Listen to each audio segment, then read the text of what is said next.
Hey Hope Chapel, my name is Charlotte Mullane and I'm the partnership coordinator here at Hope, and I'm really excited because we've been doing these videos about our mission teams that just went on mission in February, and we had multiple teams that went. We've got videos already of the Rwanda team as well as the Thailand team from the formed youth discipleship program as well.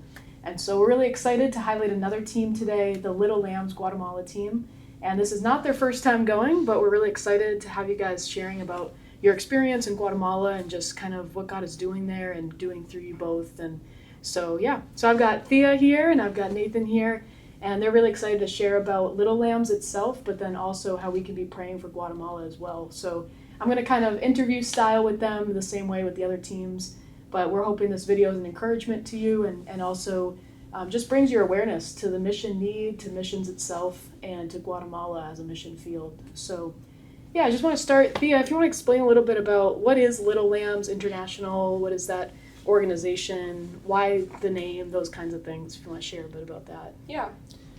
So Little Lambs International is a nonprofit orphanage organization that we're building a family-style orphanage. So we don't want it to just be your regular 3 nannies and 100 kids type thing. Our goal is to give them a home. So we want to have house parents move into the homes that we're building and give them school and community and chores so we can break the generational curses.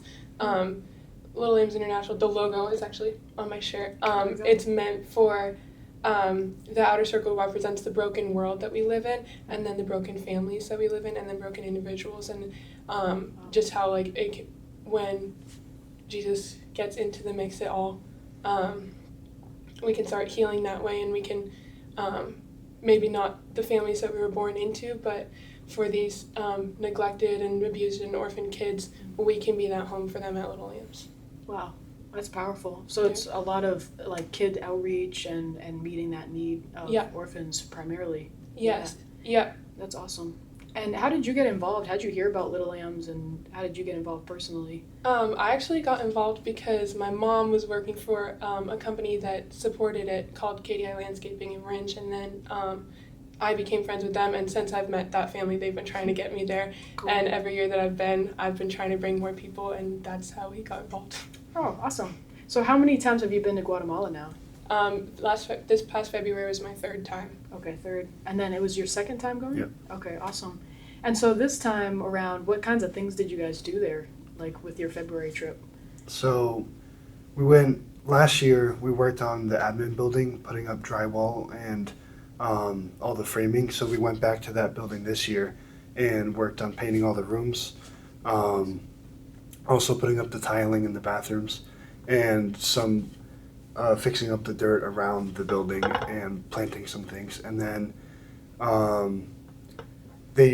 while we weren't there, they put up a park in the middle. So we worked on the curbing and putting in gravel there. And then we put in new hoops in the basketball court. So we had to pour concrete for that. Because we found out the hard way that they didn't put the concrete deep enough last time to put in the hoops. No. So we had to cut out a whole square and then dig 4 feet deep. Oh wow. So that was it's hot too. Oh yeah. We got a couple sunburns. Oh man. Yeah. I got a couple sunburns. There you go. Cool. It was interesting learning to do that. And then we also did some plumbing work, or 2 of our team did plumbing work in the mission house. Oh, okay. And then, like every year, we do the VBS, which is for the kids and the mothers in the villages. And how that kind of looks is it's basically kind of like a VBS here, but very quick, and just a Bible lesson game for the kids, and then a craft. And then the mothers, at the same time that the kids are doing that, they're kind of doing like a devotional or also a craft, but being taught to about the word. Which they usually don't hear it, because they're living in these villages in the dirt homes and everything, and so when we come, they'll walk 2 to 4 hours. Oh wow! To come, through the mountains to come, and see everyone and be part of the fun stuff that day. Yeah. And the days before the VBS, we go out into the villages and talk with them. This year, actually, when we went out, I only went on one of the home visits, and we ended up going to a house that the wall had fell down from a storm. Yeah. So we ended up staying there the whole time, just helping really? them Yeah. kind of help with the road. Yeah, we But- got to know the family, and then ended up cleaning up all the mud bricks and everything. Oh, There's just wow. 4 of us from our team just Just spent there. the whole time cleaning, and yeah, it was pretty cool. We Yeah. got to know It's them. like the man makes, his plans, but God determines his steps. Exactly. Right? You never know That what has you're going been to get very on the field. evident on all Yeah. of these trips. Yes, definitely. And the whole theme VBS was the Good Shepherd, right? This year, Mhm. Psalm 23. That's cool. Yeah. But the little lambs and all of that combined, and Yeah. I'm sure it was a huge encouragement to them as well. Yeah. So that's awesome. Well, we'd love to hear that part and all of that and all that you guys are doing there. Are you planning to return again? Yes. Yeah, for sure. Yeah, and I love that it's a continuation thing. It's not a one and done trip, but you guys get to see how God's working each year and revisit them and see all of that too, which is awesome. For sure. And we're not the only team that goes either. It wasn't the, we have staff on the property, 22 actually, between the nannies and the cooks and Oh, wow.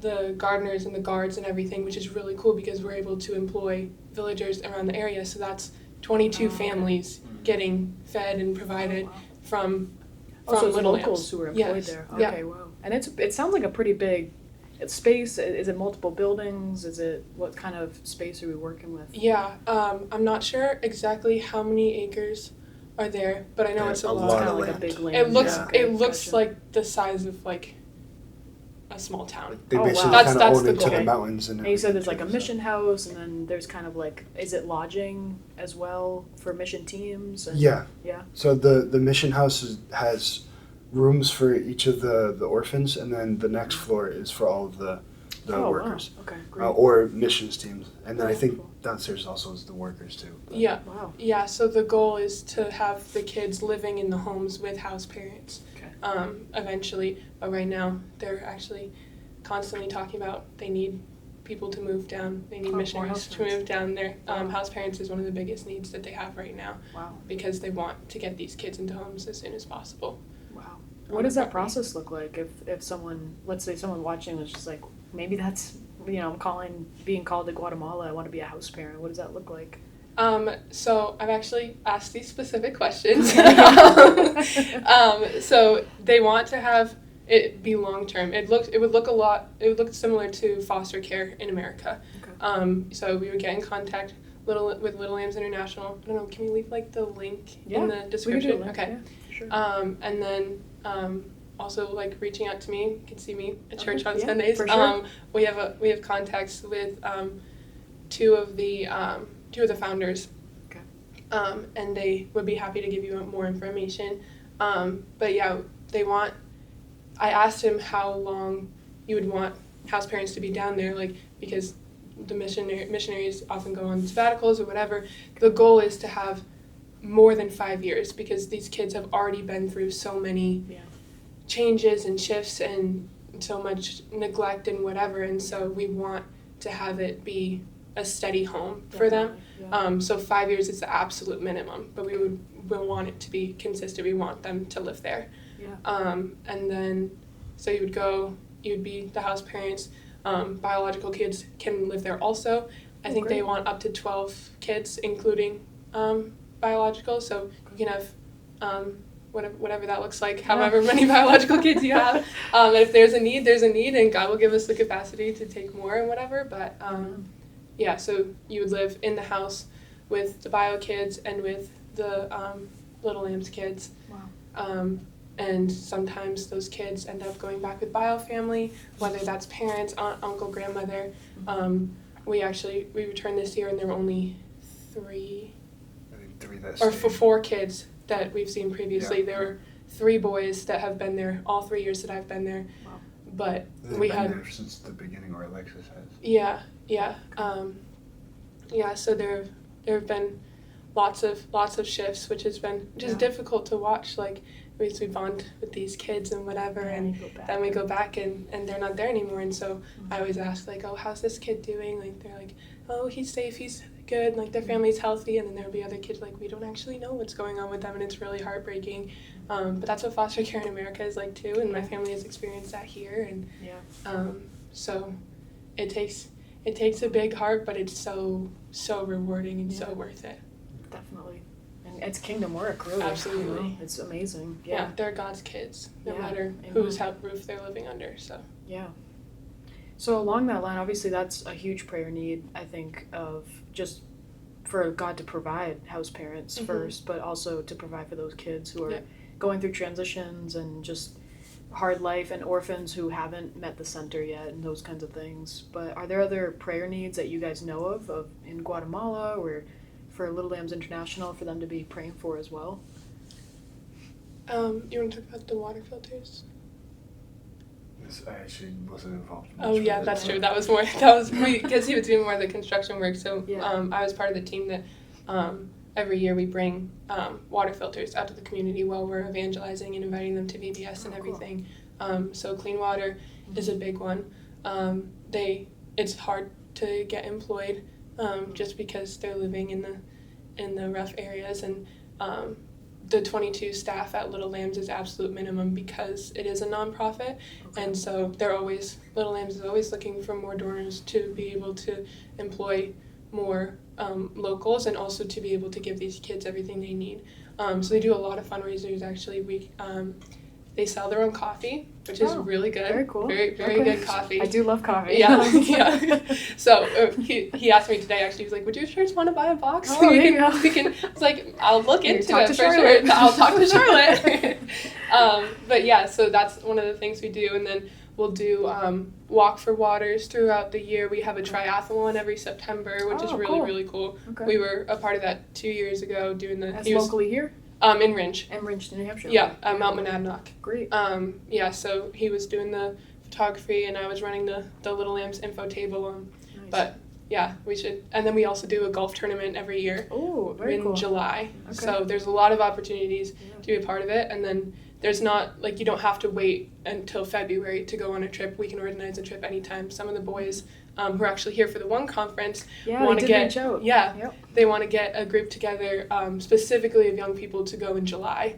Okay. So because we have teams from Washington, teams in Florida, all over. Nationwide. Yeah, for sure. It's amazing. Yeah.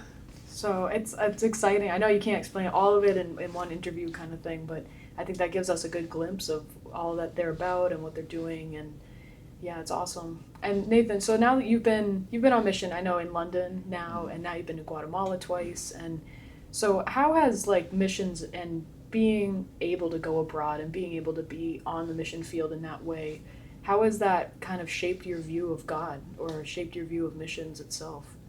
Well, with missions, kind of a thing that I look forward to is you're put into kind of a new environment when you're kind of disconnected with the things that you're used to. Mm-hmm. I mean, obviously, like, you still bring your phone and stuff, but sometimes yeah. Not informed. At least in this one, but there's still like a big opportunity to just like be in a different environment and kind of be more connected to God, and especially connected to the community that you're with. And less focused on yourself too. Yeah. That's what you say all the time. You're really focused on everyone around you. Like, you can't help it because everyone else is focused on helping you too. It's just, it just shows kind of how God's love can spread through the church as a people, not as a building. And we see that like crazy in Guatemala, especially one of the people I went with that was rooming with me. This was his first time going on a mission trip. Oh, wow. Also his first time kind of being in a Christian... First exposure to Christianity. Yeah, really? Pretty much. Yeah. Wow. And he had loads of questions, but he didn't tell us that he wasn't a Christian until probably like halfway through. Wow. And surprise.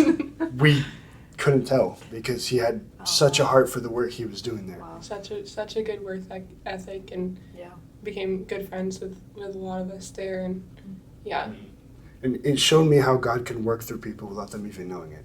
And also how he can work through us to help them, you know. and yeah, seeing the community come together, all for that one purpose of giving back to the community in Guatemala, and also growing stronger and together as a community.